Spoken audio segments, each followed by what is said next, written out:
এবার জেলা বেশ কিছু গুরুত্বপূর্ণ খবর দেখে নেব এক নজরে। জেলা মানে জি 24 ঘন্টা। বাঁকুড়ার ওন্দায় বিজেপি কর্মীকে পরিবার সহ জ্যান্ত পুড়িয়ে মারার চেষ্টার অভিযোগ। ঘটনা এবার পাল্টা পুলিশে অভিযোগ তৃণমূলের। গোটা ঘটনাকে দুর্ঘটনা বলে দাবি করে ওন্দা থানায় নিরপেক্ষ তদন্তের লিখিত আবেদন তৃণমূলের। ঘটনা নিয়ে বাঁকুড়ার ওন্দায় রাজ্যের বিরোধী দলনেতা শুভেন্দু অধিকারীর সভার পাল্টা সভাও করে শাসক দল। তৃণমূলের দাবি কুৎসা ছড়াতে দুর্ঘটনাকে রাজনৈতিক রং দিচ্ছে বিজেপি। অন্যদিকে তৃণমূলের পরিকল্পিত রাজনৈতিক চক্রান্তের অভিযোগে অনড় বিজেপি।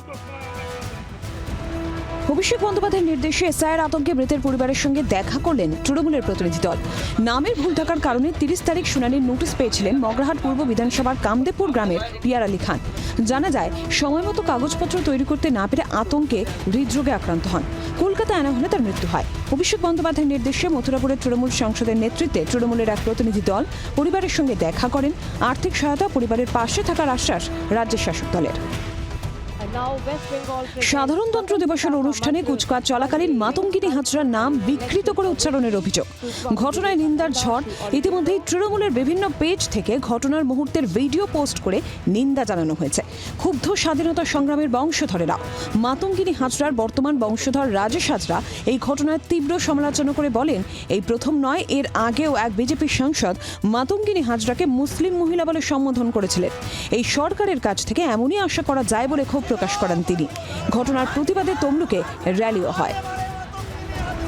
বিজেপি নেতাকে মারধরের অভিযোগ তৃণমূলের জয় হিন্দ বাহিনীর সভাপতির বিরুদ্ধে।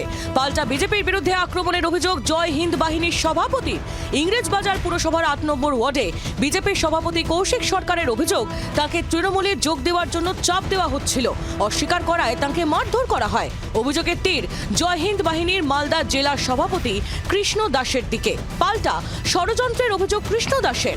মালদা জেলা পুলিশ সুপার অভিজিৎ বন্দ্যোপাধ্যায় জানিয়েছেন, উভয় পক্ষ থানায় অভিযোগ দায়ের করেছে, বিষয়টি খতিয়ে দেখা হচ্ছে। বাংলার আওয়াজ, বাঙালির আবেগ, জি 24 ঘন্টা।